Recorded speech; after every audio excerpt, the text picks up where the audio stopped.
intro in the history of intros. Why did they even do that? Oh my god. Anyways, hello, and welcome to another episode of Fangirl Report with me, Emma Heron, your very own certified fan girl. And welcome. We've got... Can you tell what I saw? Can you guys tell... Can you guys tell what media I have consumed as of late? If you're not able to tell, we're just gonna jump right into it. I saw Fantastic Four on opening night, and oh my god. Oh my god, you guys, I think it lived up because listen to me. We all know that Marvel kind of had a moment there where it was like, where they're just like busting out movies left and freaking right. But then Thunderbolts came out, and I really actually enjoyed Thunderbolts, and I did an episode about it, and I called it Marvel is So Back. Well, I think this is 2 for 2. I think Marvel is Back Part 2. I really, really enjoyed it. And not just because Pedro Pascal was in it, okay? Do I think that he was a perfect Reed Richards? Yes, I do. And do I think that his chemistry with Vanessa Kirby was immaculate? Yes, I do. Okay, thank you.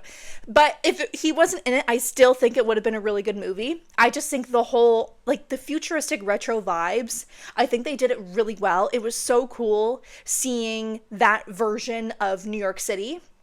And listen, I know that it just came out, so I'm not gonna go too hard into it. I want to give people a chance to see it first, and then mayhaps we will do a breakdown of it another day.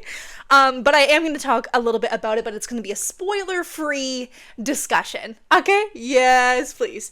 So I really enjoyed it. I thought it was really fun. I thought it was a nice balance of adventure and comedy. I thought it was really good. I thought Joseph Quinn was fabulous. I thought he was absolutely fabulous. And this is coming from somebody who did see, like, the Miles Teller version of Fantastic Four, which was the last version. I really should have educated myself before I watched the new one, and I should have watched the Chris Evans version, and I think there's an older version before that. I have not seen those, okay? So, like, maybe I'm a little biased in saying that this one is really good because Pedro Pascal's in it and because I haven't seen the others. But from what I've heard, this one, like, ratings-wise, has topped all of them from what I've seen. Correct me if I'm wrong. But I thought it was really fun. I thought the cast had great chemistry. I thought the plot was good. And bitch! Wait, why don't I remember his name? Galactus. Galactus is surely his name, right? I just saw this 2 days ago. Galactus. Why am I doubting myself right now? Okay, while I'm looking it up, let me discuss this. Galactus was fucking scary! I don't think that is a spoiler because, like, we knew Galactus was gonna be in this movie. Anyways, I thought... Yeah, Galactus, I was right. Bitch, he was scary! Oh my god! Like, the effects and, like, the way that they portrayed Galactus in this movie, I was scared, bitch. I was so scared. What is the phobia called? Hold on, there's a phobia.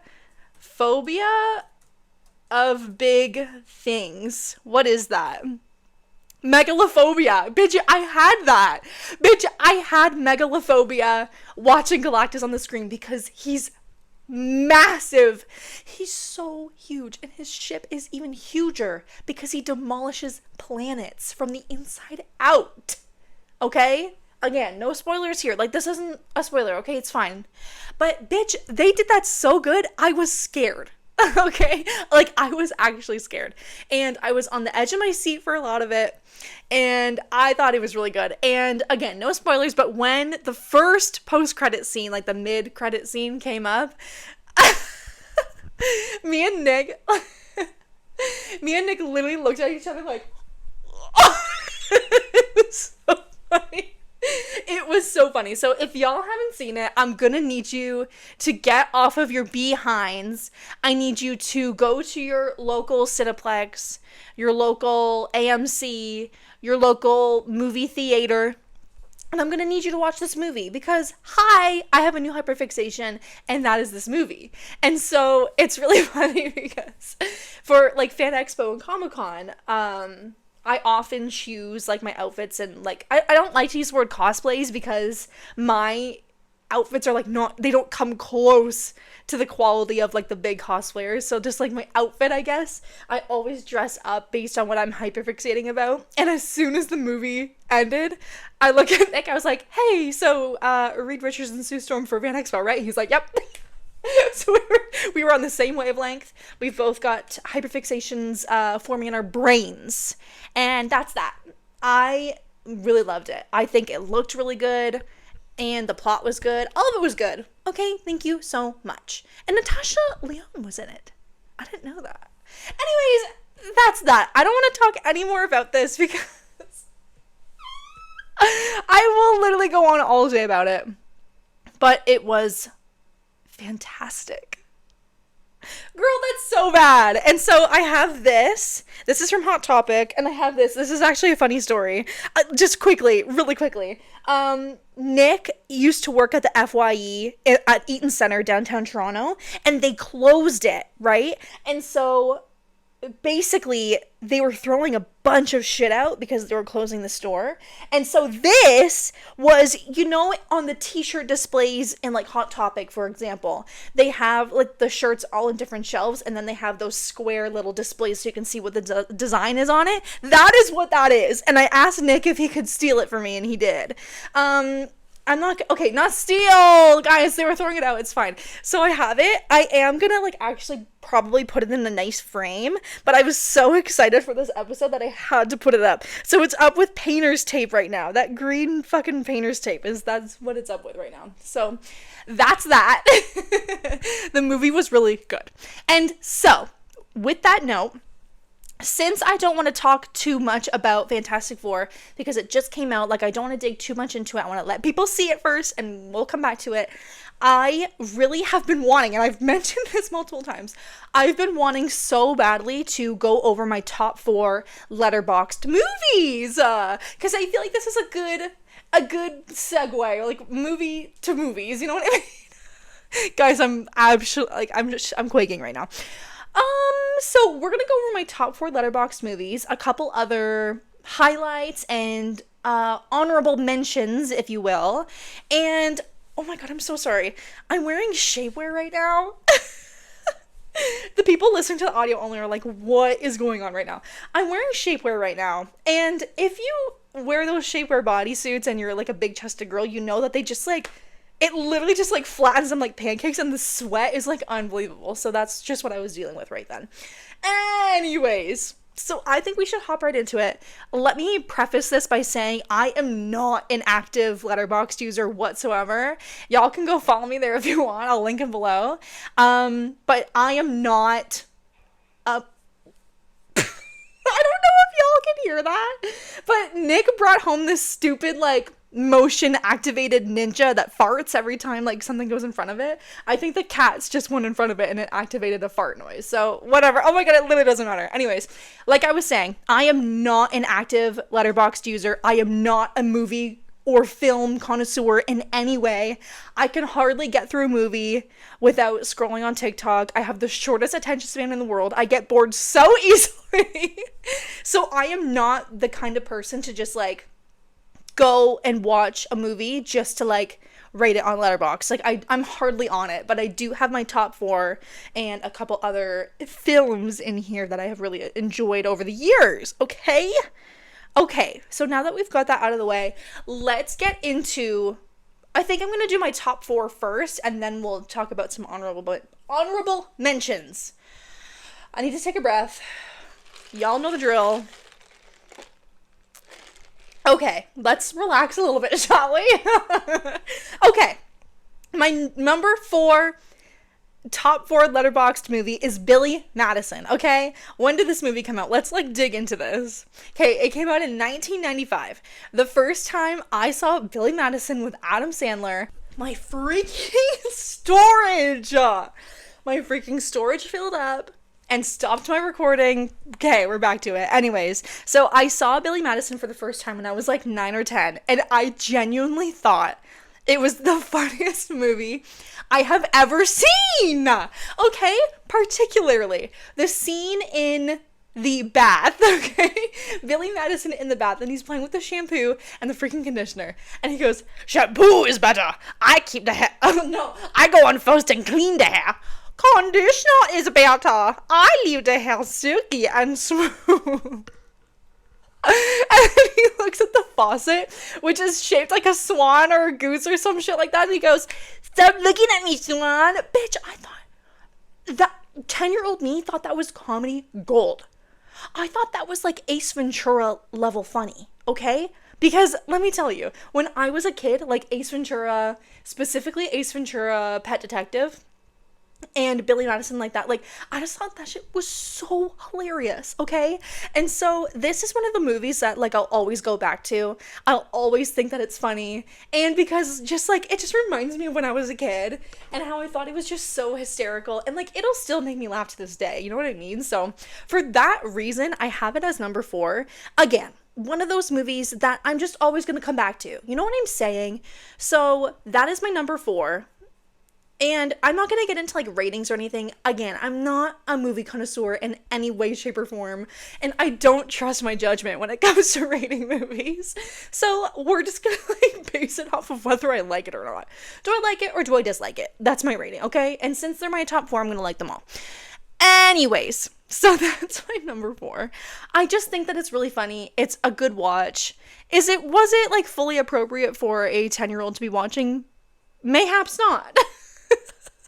What the hell is Mayhaps from? It's from some TikTok that I saw, and now I'm saying it. That's too funny. I'm trying to see on Letterboxd if there's any rating to it or not. Like for like who it's meant for. You know what I mean? Like PG-13 or whatever.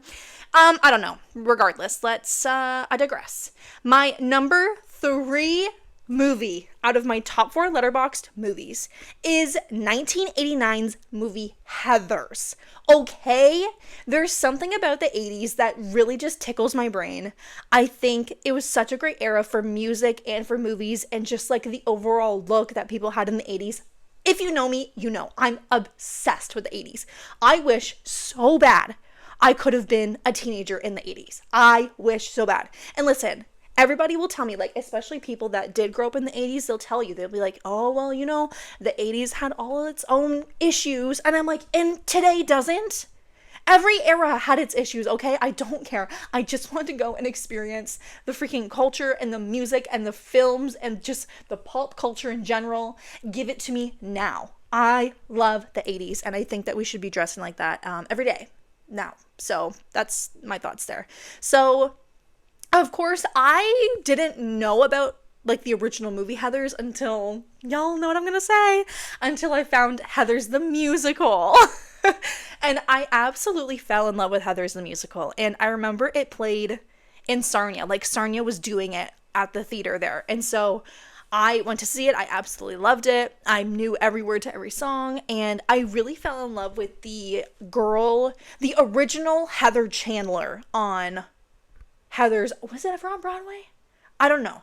Not the West End version, but like the New York version. The very first Heather Chandler who did it in the musical. I just think she's so cool. And so that musical got me into the movie. So since I loved the musical so much, of course I was like, yes, I need to watch this. And I just think that it's so iconic. Winona Ryder is just an icon in and of herself. And I think that the Heather Chandler from the movie passed away in the last few years because of cancer. So I was very upset to hear that. I think that's so freaking sad. Anyways, I just think that the movie is so iconic, and just high school portrayed in the 80s, it just nothing compares to that, okay? And I think the Heathers are so iconic. I just think that whole idea of a trio of Heathers being the school of bitches and this nobody who kind of gets adopted by them to show her the ways of high school. I just think it's so cool. And freaking what's his name? The way that I don't remember his name is absolutely ridiculous. Christian Slater was so hot in this movie, and I don't care. If you say otherwise, I don't care. Christian Slater was a baddie in this movie, okay? He didn't age particularly well, but in this movie, he was a baddie. Thank you so much. So that is my number 3 out of my top 4. My number 2, and guys, this is gonna be so funny. Y'all are gonna be like, what is wrong with you? And listen, I don't care what you say. This is one of my favorite movies of all time, okay? I said before that I have a hard time going through movies. Again, this movie I could watch over and over and over again, okay? And that is 2007 film Hot Rod with Andy Samberg, okay? I need y'all to get into it. If you haven't seen Hot Rod, you need to. Lonely Island, okay? So Lonely Island was Andy Samberg. Isla Fisher is in this. Bill Hader is in this, okay? Y'all need to get into it. It is one of the best movies I've ever seen. And I think the way that I stumbled upon it is because when I was in my Brooklyn Nine-Nine era, I was so obsessed with Andy Samberg because, Guys, it's Andy Samberg. Hello. So I think the same way that when I got into Pedro Pascal hardcore and I watched his entire filmography, I think that's the same thing that happened with Andy Samberg. And I just started watching everything that he was in, right? So in Hot Rod is one of those things. And y'all, let me tell y'all, if y'all were into 2000s Andy Samberg with the curly hair, bitch, you need to get into this movie. It's not a serious movie whatsoever. The entire movie is literally comic relief. It's just meant to be silly. And I think it's one of the greatest movies ever. Again, it's one of those movies I can easily sit through time and time again. And I will watch the whole thing and I will laugh, okay? Because I like to giggle and I like to laugh. What is so wrong with that? Anyways, I love this movie so much. Freaking 10 out of 10. I think it's hilarious. And I actually made Rod's costume from the movie. I made it for Halloween one year, and y'all might have seen it on one of my other TikToks. But yeah, guys, y'all just need to get into it, okay? I don't know what else to tell you. So that is my number 2. And y'all might be wondering right now, man, that was a rave review for the number 2. What could possibly be the number 1? My number 1 Letterboxd movie might surprise you, okay? It's a little bit out of the box for me, and I don't know if a lot of people know about this movie. Okay, it has almost 4,000 fans on Letterboxd, so, I mean, I don't feel like that's a lot. Okay, my number 1 movie of all time. It's from the 90s, okay? It is called To Wong Foo, Thanks for Everything, Julie Newmar, okay? If y'all have never heard of this movie, y'all need to get into it. To Wong Foo is a movie about 3 drag queens, okay? And let me tell you, it's Patrick Swayze, Wesley Snipes, and John Leguizamo as drag queens. Hello! And I love John Leguizamo so much. He was Bruno in Encanto. Obviously, he was Sid the Sloth in Ice Age. And I just think he's so good. And he does such a good job in this movie. I can't get enough of him. His drag queen name is Chi Chi. Bitch, he's hot as a fucking drag queen, okay? You know, Katya level hot? He's Katya level hot. And if you know, you know, okay? He looks really good as a drag queen. And basically, it's about this story of these drag queens coming together and they end up stranded in this super conservative town. And there's not very many people, but they end up staying there. They basically transform this town. And they meet all these people. They get really close with these town people. They transform it. They teach them how to have fun and shit like that. Let me just read this to you because I'm not doing a good job explaining it. Here's the little thingy. Manhattan drag queens Evita Bohem and Noxema Jackson impress regional judges in competition, securing berths in the Nationals in Los Angeles. When the two meet pathetic drag novice Chi Rodriguez, one of the losers that evening, the charmed Vita and Noxema agree to take the hopeless youngster under their joined wing. Soon, the 3 set off on a madcap road trip across America and struggle to make it to Los Angeles on time. okay? So they end up taking a car, stranded in this town. They end up saving a woman from a really abusive marriage. They help two young people find love. It's crazy, and they transform this town and they have fun doing it, okay? So I think it is such a good movie. Again, it's one of those movies that I could easily rewatch anytime. I just think it's such a feel-good movie.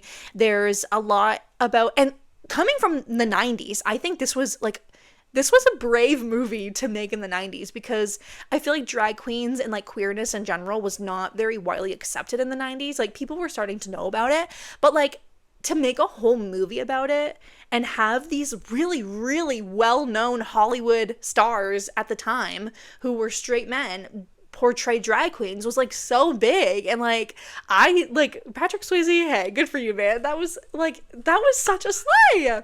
And so that is my number one movie like ever on Letterboxd. I just love this movie, guys. And if you haven't seen it, I highly recommend. It might be on Prime, I don't know, but I have a DVD of it, and it's just the best. So those are my top 4 Letterboxd movies. A couple of my my honorable mentions. Listen, okay, I am a girl who likes to laugh, okay? I'm not one of those girls who's like I can't even think of a movie that would be for like more of a film connoisseur. I just like to laugh, okay? Thank you. So I don't have a very refined movie palette, if that makes any sense. So a couple honorable mentions. She's the Man with Amanda Bynes. It's so good. It is so good. I love it. Easy A with Emma Stone. Also with Amanda Bynes too. 2 of the greatest movies ever. So good. One that I actually, when I was a kid, and my mom can vouch for this, when I was a kid, we had a VCR like player, and we had a bunch of VHSs or whatever. And one of the movies I literally would sit there and beg my mom to replay every time it ended was A Bug's Life. Pixar's A Bug's Life, okay? I'm not even kidding. I would watch it like freaking 10 million times a day. Anyway, so that's like the OG. Scooby-Doo 2 from 2002, I think? 2004. Scooby-Doo 2, one of the best movies ever of all time. So good. Y'all already know Trolls 3 Band Together is one of my favorite movies. Y'all already know. I'm not even going to say anything about it. Barbie and the 12 Dancing Princesses. Hey, I don't make the rules. That's the best Barbie movie, actually. Thank you. The first movie I ever saw in theaters was Robots with Ewan McGregor. And bitch, you know that I had a crush on Rodney Copperbottom. You know that I had a crush on Rodney Copperbottom. Thank you so much. I don't have to say anything else about it. The first Avengers movie from 2012, y'all already know. Greatest Showman, y'all already know. These are just a couple of honorable mentions of movies that like I just really, really love. In the last few years, I watched Little Women for the first time. Oh, so good. And my favorite Star Wars movie is the Episode 3 Revenge of the Sith. My Anakin girlies already know, I don't have to explain it. So yeah, those are a couple of my honorable mentions. Actually, there was one. I was prepping for this episode like right before I started recording, and there was one honorable mention that I watched one of the music videos from, and that's My Little Pony Equestria Girls. It's good. And I was literally sitting on this laptop watching the Cafeteria song in its entirety. So get up, get down, if you wanna jump around, we can work together, helping Twilight win the crown, so it's good! It's good, okay? So yeah, My Little Pony Equestria Girls is good. Leave me alone. I don't need to hear it. So anyways, I'm gonna leave y'all with that. I hope you enjoyed the second episode in this new format, in this new shorter format. Let me know how you're enjoying it. If you've seen Fantastic Four, let me know what you thought. I want to hear all of the opinions. And drop your top 4 Letterboxd movies in the comments below. Let me hear. I want to know. And if you tell me to watch a movie, I'm probably not going to watch it, but it will be in the back of my mind. Okay? Thank you so much. So, thank you guys so much for watching. Please like, subscribe. I feel so cringy saying that. If you're listening on Apple Podcasts or Spotify, rate this podcast 5 stars, would you? Thank you so much. And I will see y'all next week. Thank ya. Bye-bye.